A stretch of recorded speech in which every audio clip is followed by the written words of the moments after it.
Okay, so you've drawn your enclosed volumes or encased volumes, and that's part one of the tutorials that are going to be online if you have any questions with that. So what we're going to do now is excuse me, run through plan section and elevation in using the clipping plane tools. And again, like I said, you know the kind of more standard ways to do these using the section tools and or the Make 2D tools. So we'll go through a couple of different versions.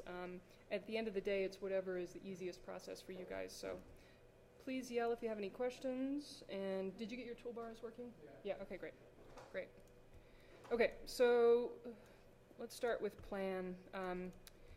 So in Rhino 5, which it's not available in any previous version, so you would have to use Rhino 5, there's a new command called clipping plane, and you can just type in clipping plane into the command line. And I'm going to go into my top view.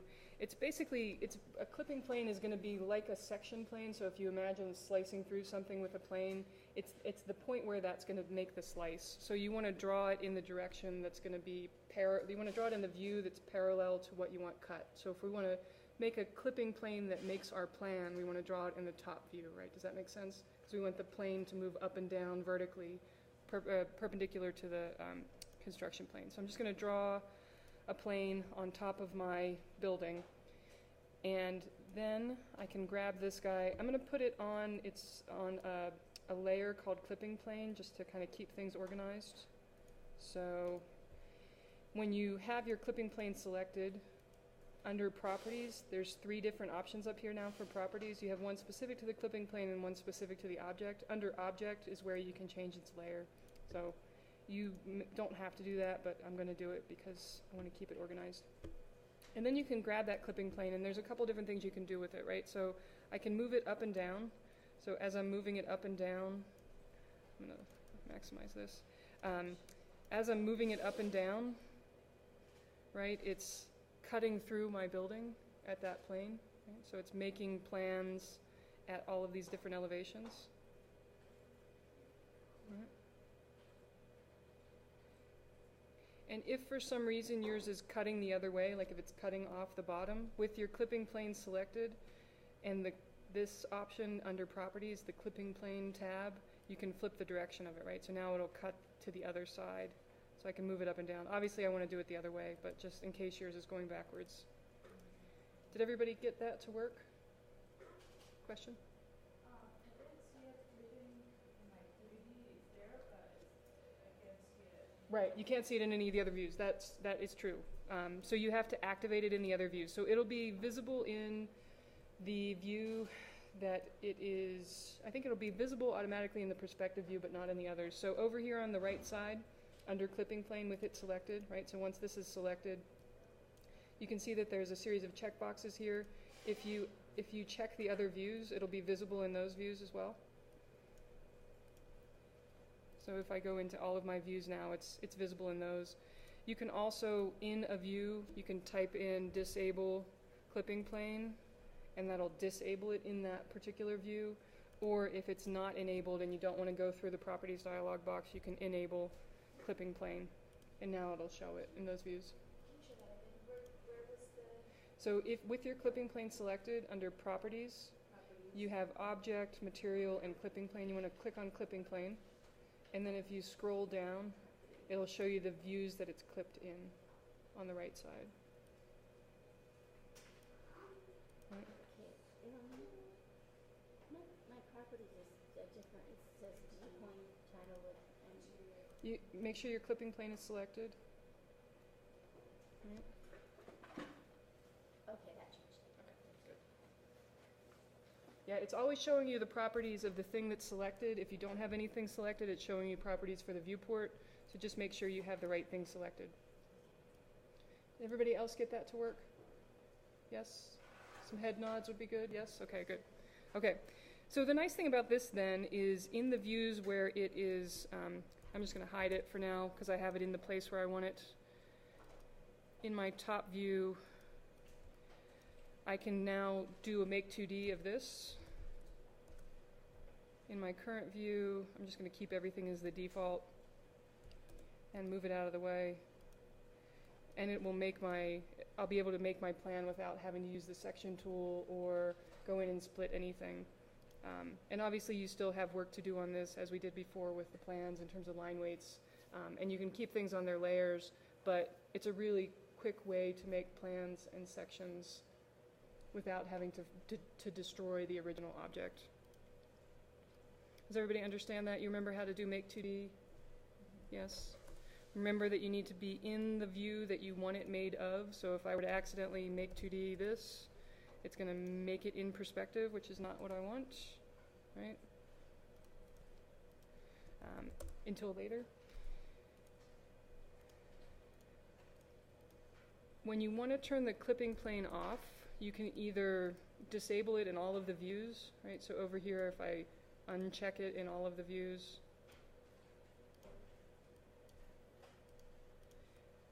and I can hide it if I want to get rid of it, hide this other stuff.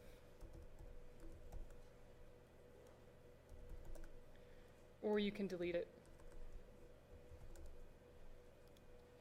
When you want to make a section view, we want to think about which section we want to be in. So let's say I want to cut through this thing long ways, so I want to be on this back side. I'm going to do the same thing, so clipping plane. And I'm going to draw one here. I can move this back and forth. Oh, it must be I think the automatic view is the one that you started it out in. So I'm going to turn on perspective here. And the plane itself is actually infinite, so your plane doesn't have to be over top of the object. I could move it off to the side and put it back and forth if having it on top of your object is confusing you. Right, or it can be below. I just want to move it back and forth along its clipping axis. And so I'm going to flip this one so I can see it the other way.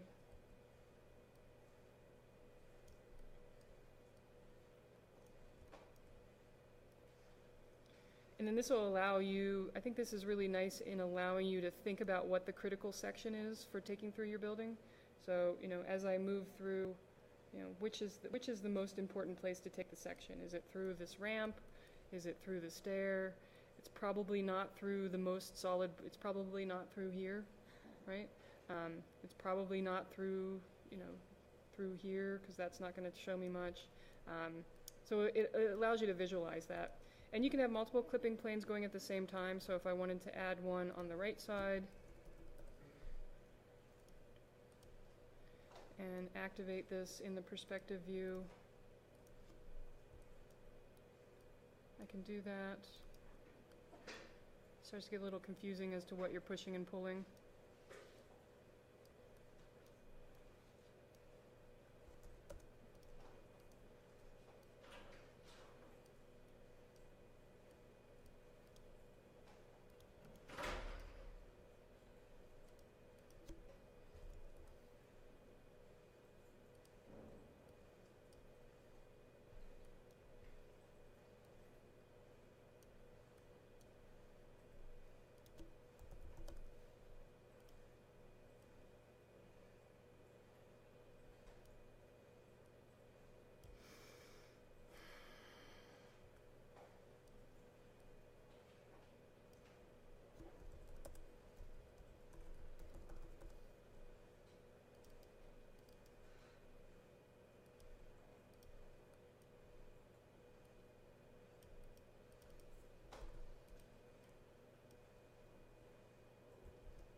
Sorry, for some reason this is stuck.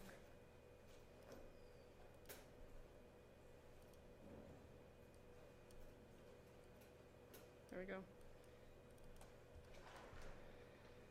So it allows you to kind of decide where the critical section is.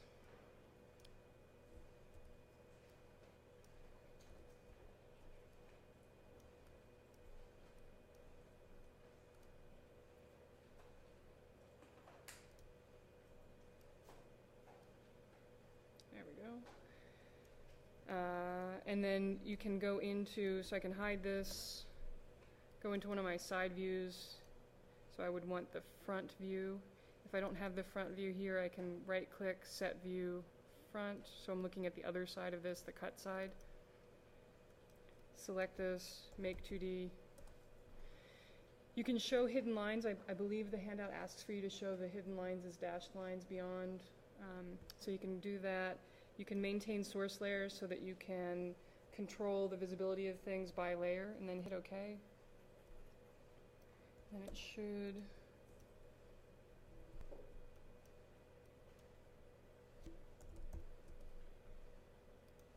Oh, sorry, it's in your plan view. Alright, so here's my beginning of my section over here that I can then take into Illustrator. So File, Export Selected. I'm just not, okay, Export Selected. And you're going to export it at a particular scale as an Illustrator file. You want to go ahead and put that in a 1/2 inch per 1 foot. You want to do a 0.5 like you did the other ones in the front. I think the handout calls for it to be 3/16 of an inch, the drawings for this. So, double check, but I believe that's what it says. So preserve model scale, 12 inches equals point, what is it, 1875 is 3/16. And hit OK. And I can switch into Illustrator and open.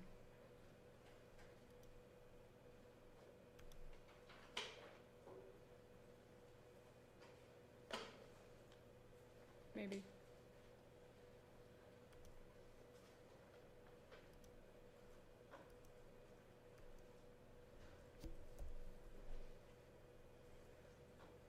You're gonna be posting this on YouTube? Yeah.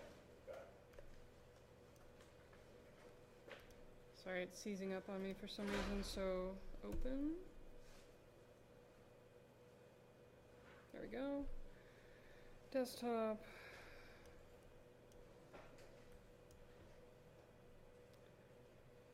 Section 1. Open.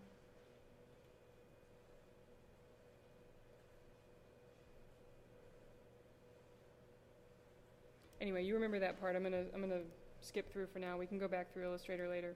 So is that clear to everybody how you would do a section and a plan section? Yeah, does that make sense? Everybody's getting it to work? You guys are Rhino whizzes at this point.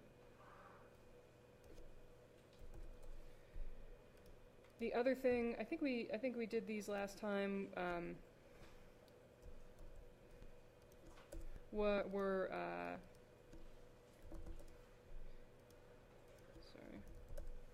elevations, right? You just go into the right view or the front view, the back view or the left view, whichever is the elevation that you're working in. And you can turn this on to ghosted so you can start to see the planes. So if you just go in that elevation and make 2D, hit OK. In your top view, you're going to get the elevation for that side. And the background is all ghosted in from beyond. So you can choose what you keep of that and what you don't, or if you just see the solid elevation. I'm not exactly sure in terms of the handout what he's looking for in terms of the elevations. I know he wants to see them with shadows on, which we'll do in a minute, but in terms of the line work, you can, as long as you keep it on the source layers, you can then control the visibility. So if you export it with all of the information, bring it into Illustrator and don't need it all, you can just turn the visibility of those layers off. Then in your front view, I've got some clipping planes here that are on, so I'm going to disable this.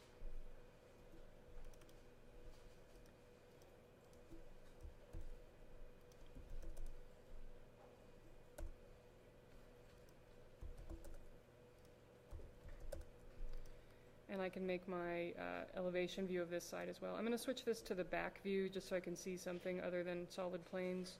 So set view, back. Right, now I can see one of my openings at least when I make the elevation.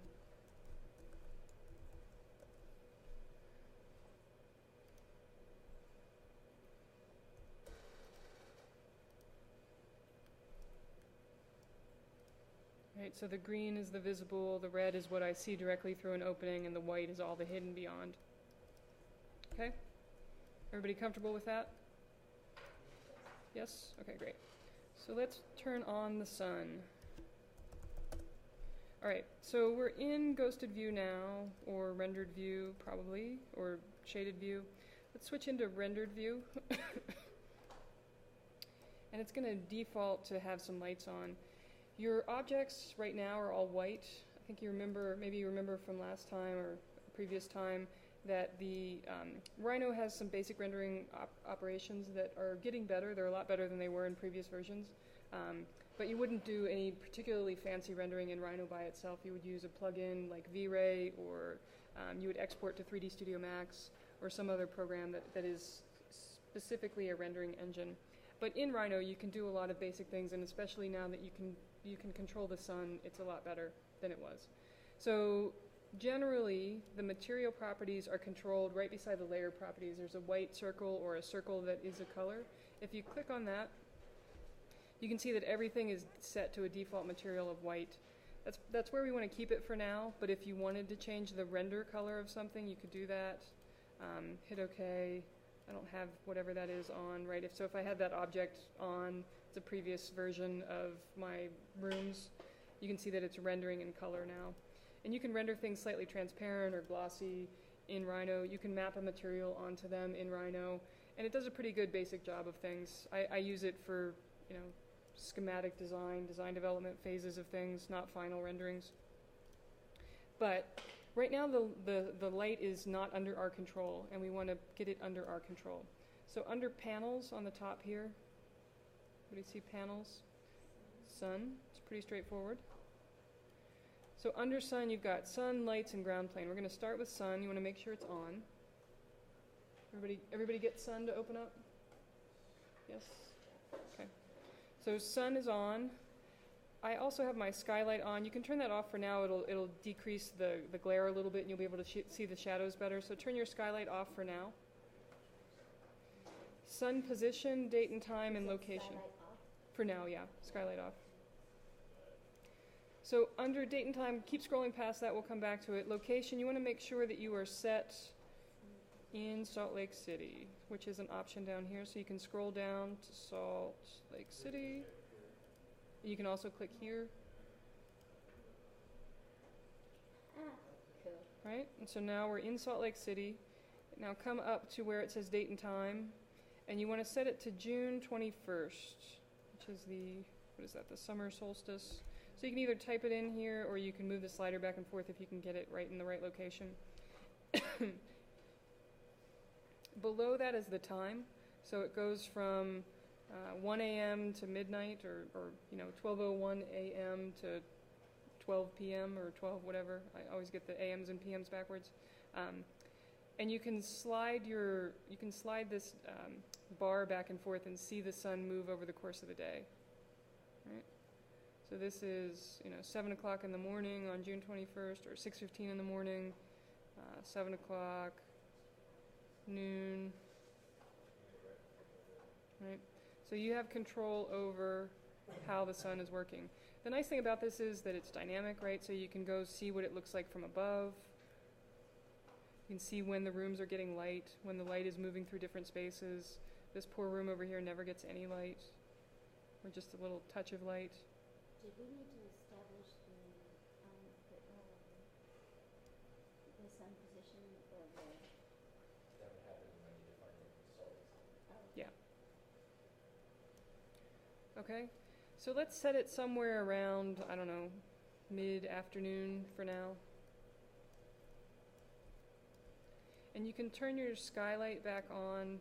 If it starts to blow things out, depending on what it looks like on your screen, you can turn it on or off. Grab this and get it out of the way.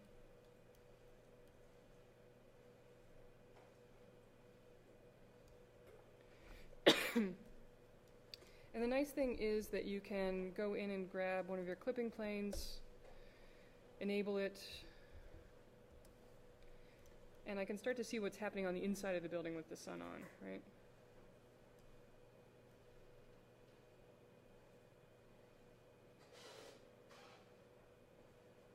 So I can look into these spaces and see what's happening with the sun. So I'm going to disable this clipping plane, just have it be our regular drawing for now. and hide.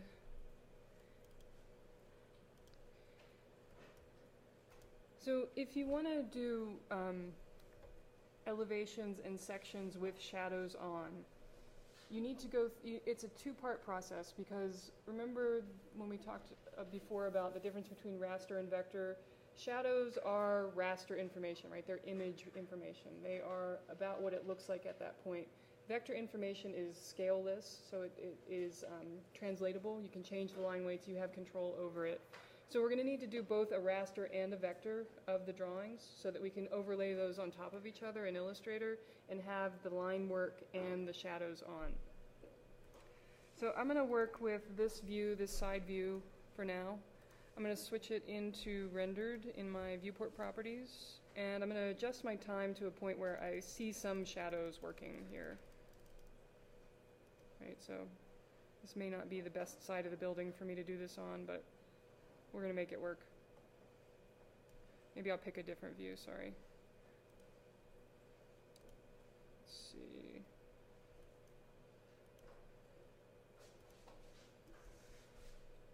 Let's see what the left looks like.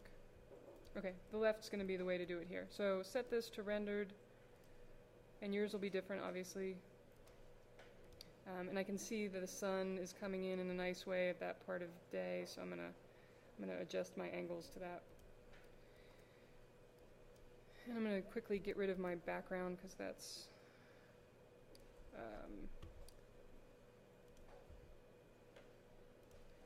it's making it a little bit confusing.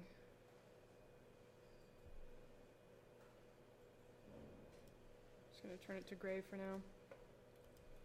Okay, that's a little bit better. So the first thing I'm going to do is make 2D if I haven't already done that. So I get my line drawing, hit OK. In the top view, I can move that off to the side. And I want to make sure that I'm naming both the raster and the vector something so that I know which one goes with which. You're going to end up with a bunch of elevations, a bunch of shadows, you end up with a bunch of sections. You want to be really careful about controlling the file names for these things. So file export selected. I'm going to call this, I'm not quite sure which side of the building I'm looking at, but I'm going to call it west elevation. And I'll tell you how to know which side in a minute. West elevation, 12 inches equals 0.1875, 3/16. And we'll pretend that this is the one I just opened.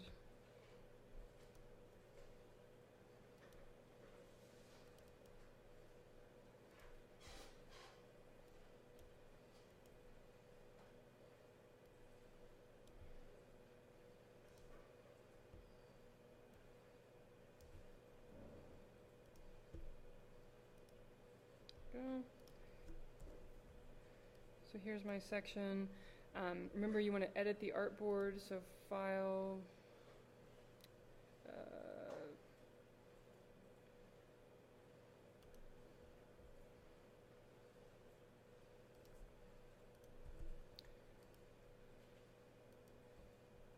edit artboard. Yours will be up here in the top. I think he's calling for it to be set up on a tabloid size, which is 11 by 17. So tabloid and horizontal, and then click on the black arrow to get out of there.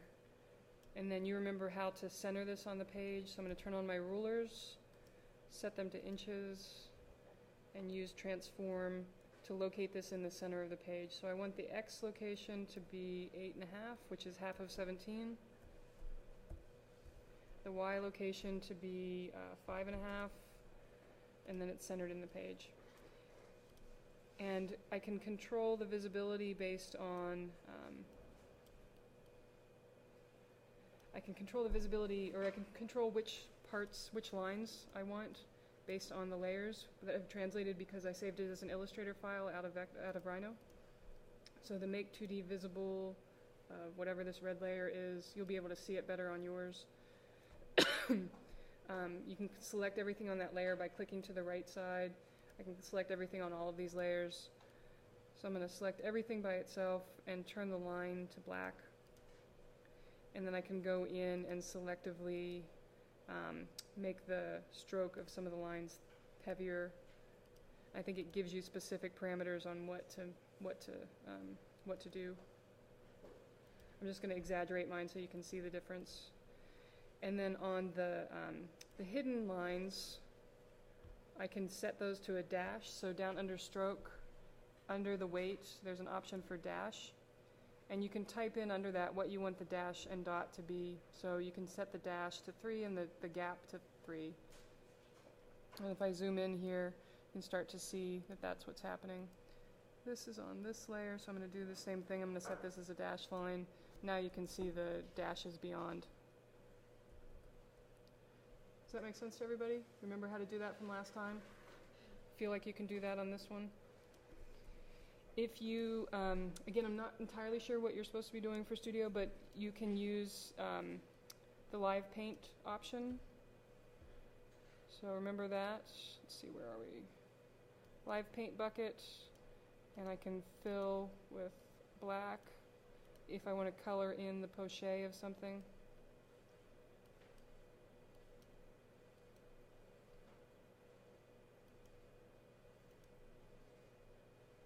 Sorry, make it black.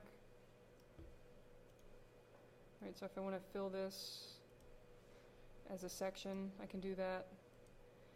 And then I know there was a issue with some white dash lines before. You're going to have to go in and do that part of it manually if you have a line that, if I were to undo, so just so you can see the lines in the background. If my section is going through here, but I have this dash line beyond, it can't be black dashed over here, white dashed in the middle, and black dashed over here automatically. You're going to have to control that yourself. So one way to do that is under Object, Path. Well, you have to have the object selected first. And I'm going to have to release the compound path. Let's see.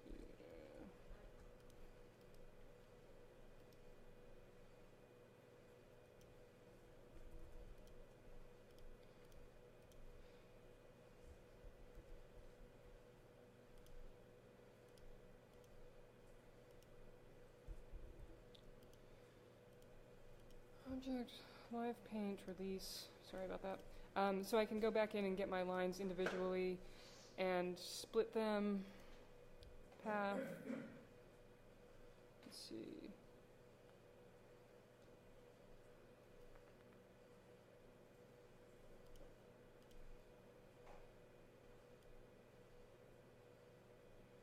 Use the cut tool, which is a C. Yeah. Thank you. There we go. So the cut, and you can cut along the path, right? Oh, I just cut the wrong line. So I'm going to cut it here, and I'm going to cut it here. Right, and so now I can grab the different parts of the line.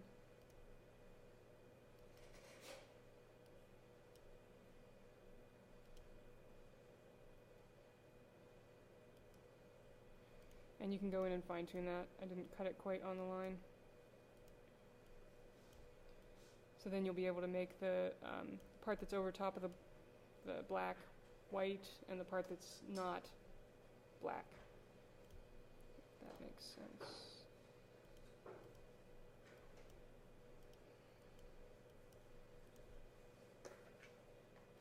So it's the cut tool. Thank you, Mr. Briggs. Okay. Everybody got that? Yes. Some nodding is happening. Good. The other thing that you would need to do, sorry, this is for some reason randomly showing my browser.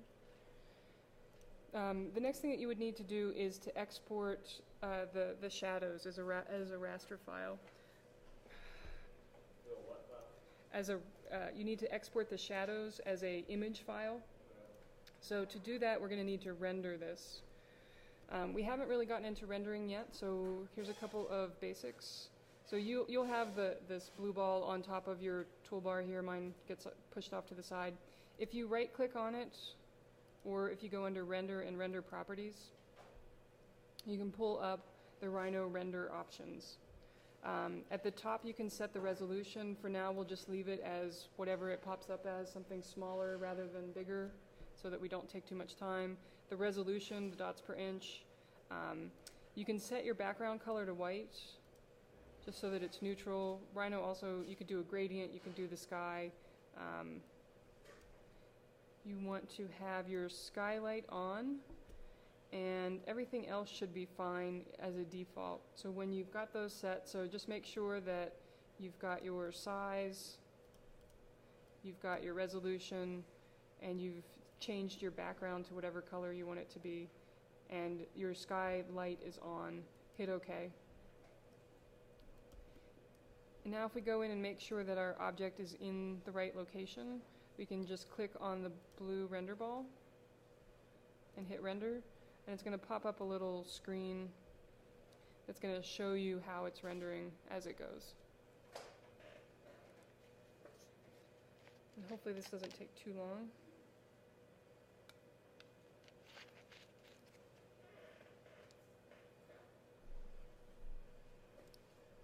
Looks like it might be a little bit washed out, and we might not be getting enough contrast from the background. So I'm going to make a quick adjustment. Render settings. I'm going to change my background color to a light gray or a gray. Hit OK, and click render again.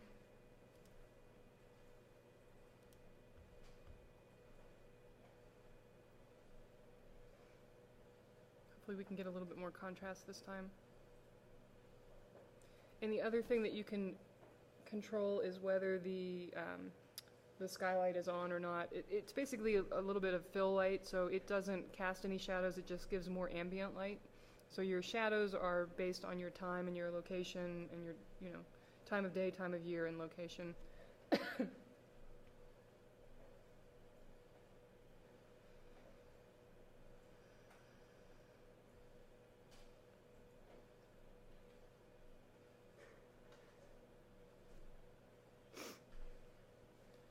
Is everybody getting theirs to render? Yes? Good?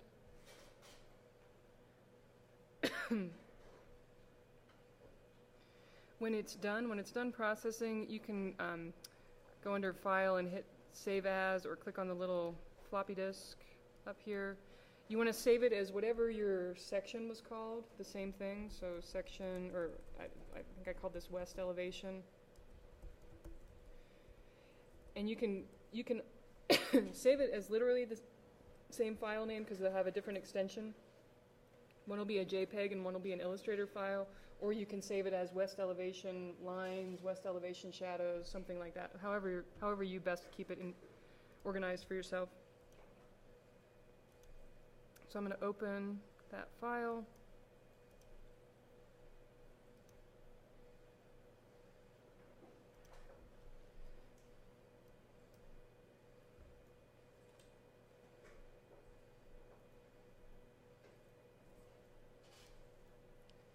Saved it somewhere weird for me.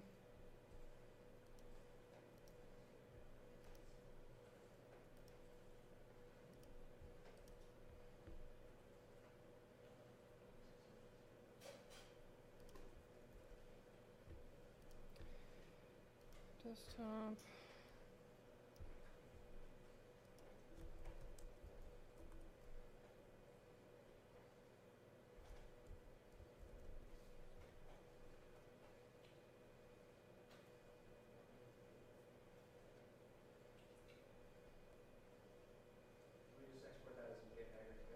Yeah. It's not showing up in here. Sorry, was there a question?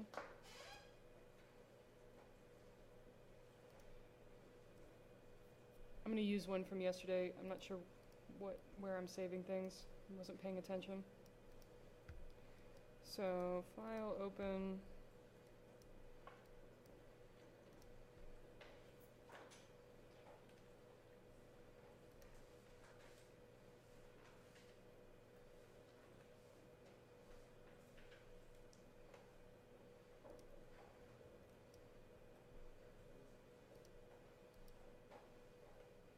Go.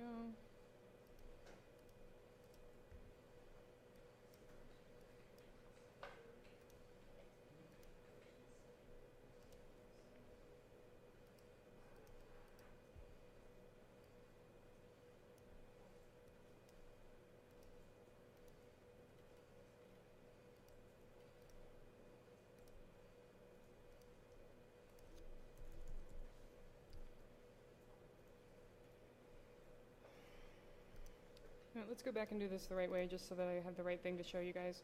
So I'm gonna need to render this again really quickly. So render. It's gonna take just a second. Sorry.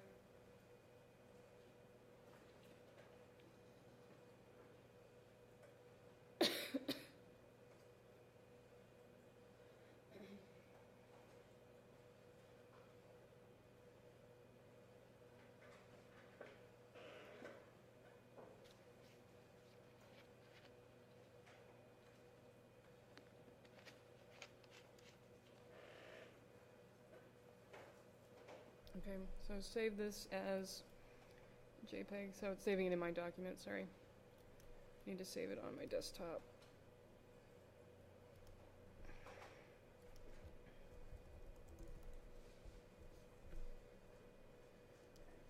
And I'm gonna make 2D this. Okay. And from my top view, file, export selected. And I want to save it to the right place. Elevation. Oops.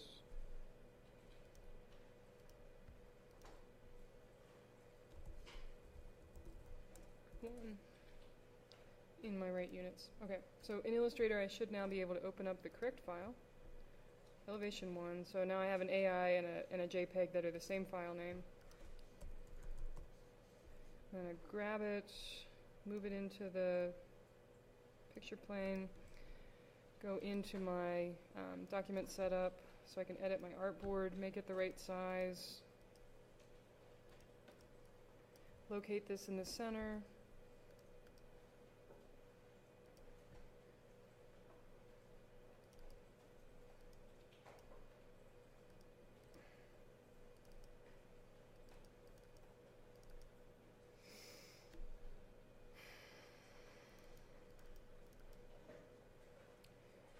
So 11, or sorry, 8.5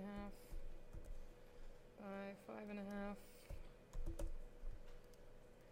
Turn everything to black lines.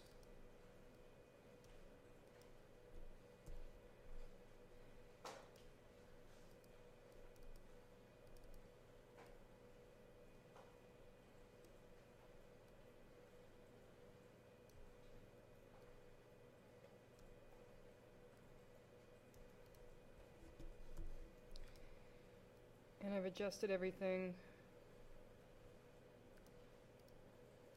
Right, I've gone in and adjusted my line weights, and you've spent time doing all of those things. What I can do now is place the shadows behind it. So before I do that, I'm going to make sure I've got my poche in place. It might be best to make a copy of this in place. So Command C or Control C, and then Control Shift Option, or Edit, Paste in Place. Paste in place, Control Shift V. I'm going to put it on its own layer. I'm going to make a new layer and call this Live Paint. And you can move all of the things that are selected onto that layer.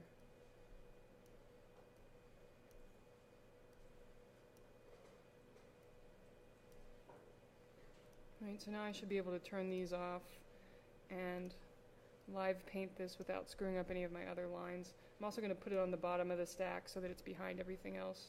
And while I'm over here, I'm going to make another layer that's called, this one should be called Live Paint. And this one's going to be called Shadows. And I want shadows to be below Live Paint. So Live Paint's the one I'm working on. I'm going to use my Live Paint tool, make this black, and paint in the areas that are the section. I think this is all of them, something like this.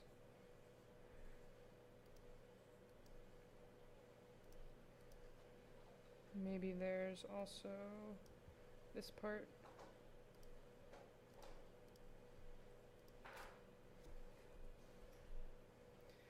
And under File, Place, you're going to bring in your image. Elevation 1, Place, You're going to see that it comes in not the same size, and you want to make sure it's on the layer behind so that it's behind your section. And basically, because this is because renderings are different, they have a different system of units than line drawings or vector drawings. There's no way that I know of, unless you set up sheets, to be able to get the rendering and the line work to be the exact same resolution when you bring them into Rhino. So it's basically scaling them from here. And you can kind of scale this to match. If somebody else finds or figures out another way to do it, please let me know. But that's generally the way it's typically done. So I can put my shadows kind of behind my line drawing. And I think what we might want to do is render it with a transparent background from Rhino so that you don't have to deal with the gray, which we can go in and mask out.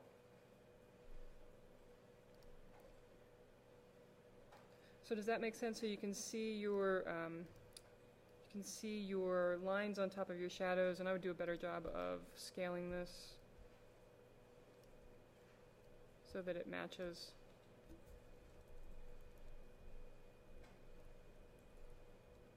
Right, but you can see where the lines line up with the shadows. They should follow the steps if I've done this carefully, and I can start to control things in here.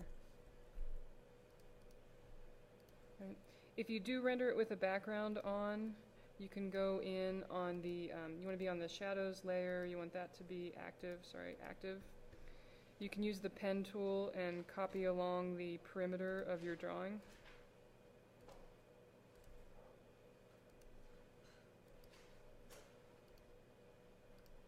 What have I done? So pen, click here, click here.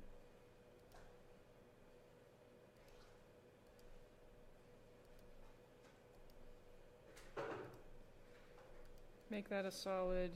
Select that and your background image, and under Object, Clipping Mask Make, or Command F7. And that'll get rid of your background if I've done it carefully enough. Right. You can see that I need to go in and clean that up a little bit more, but you get the gist of it, right? Yes. Okay, awesome.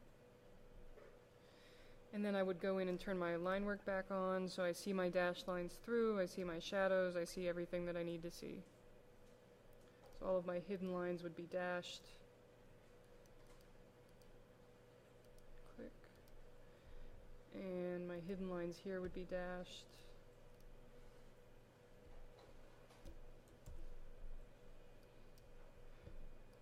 And you can control the weights.